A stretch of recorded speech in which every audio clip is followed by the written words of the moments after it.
Every morning in Penang, a hive of activity begins in pre-dawn darkness.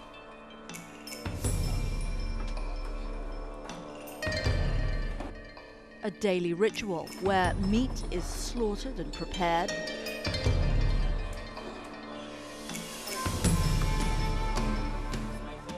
fresh produce is cleaned and packaged,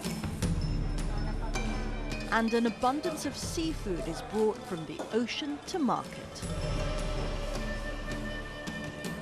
Measured and sold, much of this produce is delivered to the roadside restaurants, which have become icons of Penang's street food culture. This is one of the dishes that's made Penang street food so famous. It's asam laksa. It's a spicy, sour fish soup base to which they add rice noodles, lettuce and cucumber, as well as pineapple, shallots and ginger bud. But it wouldn't be complete without one essential ingredient.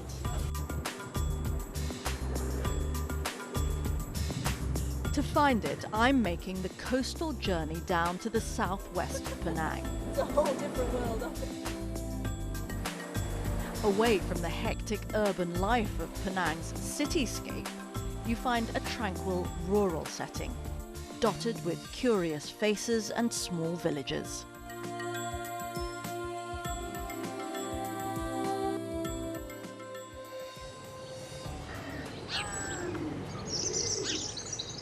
I've come to meet a man, Mr. To, who has devoted his life to making a simple product that adds the punch to many dishes here. These clay-like clumps laying in the sun are belacan, a traditional shrimp paste used by hundreds of street vendors that is made by a natural process of fermentation. You take baby shrimp, season it with salt and then leave it to dry in the sun. Then you grind it and pound it and let it ferment. Then you mold it. Belacan, though, produces such a pungent smell, it's quite overpowering. For Mr. To, his product is like a fine red wine. The aromatic bouquet tells him it's properly matured. It's obviously an acquired skill. The smell of belacan is very fragrant. People are used to eating with this smell. They must add belacan or the food won't taste nice. The smell of success. But it wasn't always the case. A wander around the property reveals the history of one migrant family. Disused pig pens lie empty.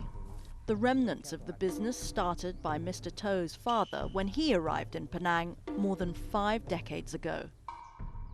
The business went bust and the family moved into belacan production.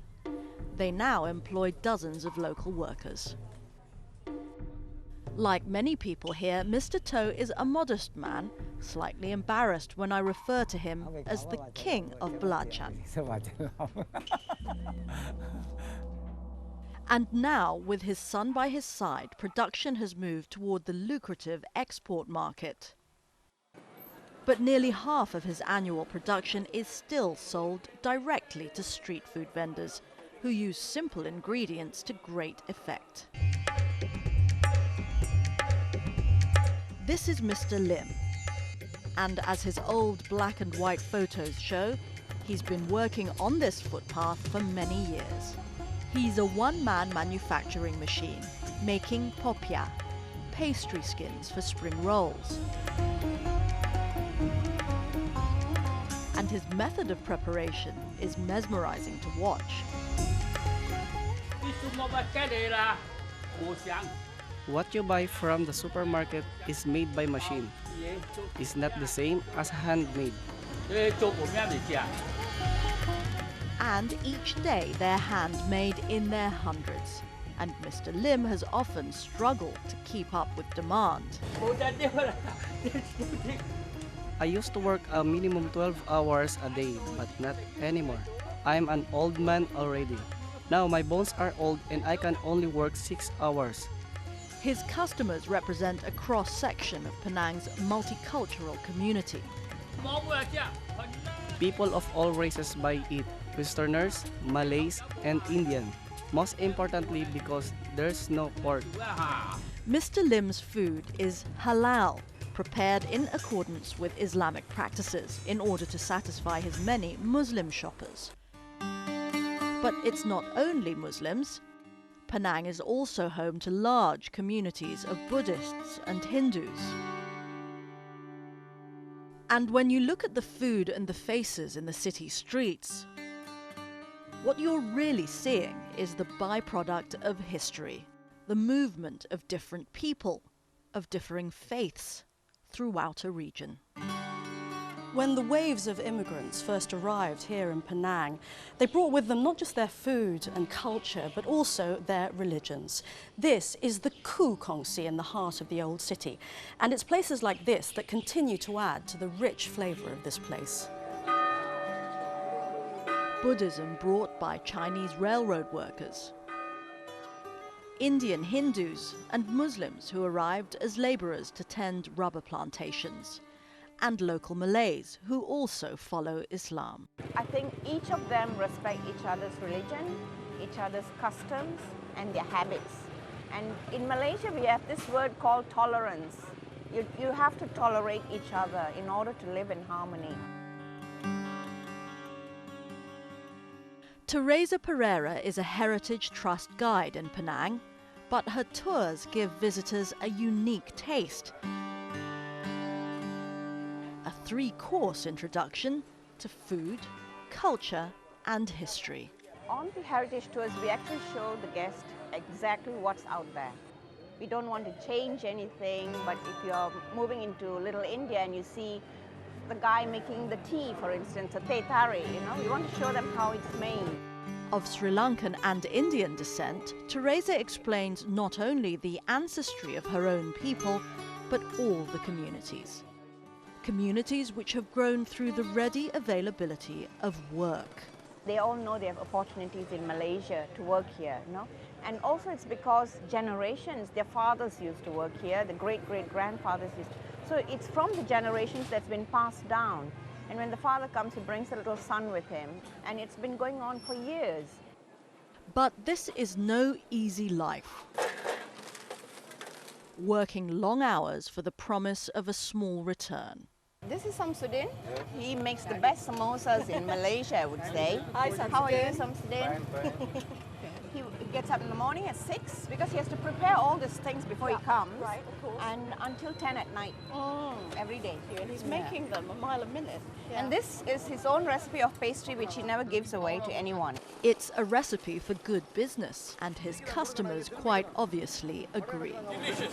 He may make 500 samosas today, but it's just enough to live, pay his bills, and save a little for his family. And despite the success stories of those who have gone on to better things, this is the harsh reality for most street vendors. They will continue their trade, just as their ancestors did, often in the same streets that their relatives occupied. Yet they remain proud of this heritage. We don't want changes. Changes where you just sweep everything under the carpet and make it clean, because that's not what guests want to see, We want to keep the everyday life in Georgetown, the cultures, the way they live, the traditions that come with it, keep it all intact. But changes are occurring. Many of the charming homes where people have lived for years are disappearing. Development has been inevitable. High-rise buildings now dominate the coastline. But the architecture of the past also needs to be preserved. To me, the destruction of a heritage building is like the removal of a page of history.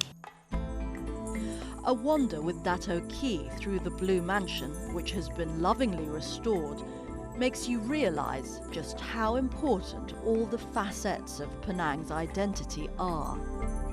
Heritage is not just the buildings and the roads. Heritage is actually the people's lifestyle, way of life, the ambience of a city. and that should be preserved. So we want to capture that, and the endangered traits, should actually be preserved. There's just time for a final tour of the city. And what better way than in a traditional trishaw? He has been riding this trishaw for over 35 years. To me, they are Penang's heritage product, which is priceless. Penang's history and culture is one of immigration and poverty, yet success is building common ground between races. The island's street life and food reflects that. Throughout this series, we'll look at many places where the struggles of the ordinary man and woman have helped build wonderful cities and produced amazing cuisine. Join us again next week on Street Food.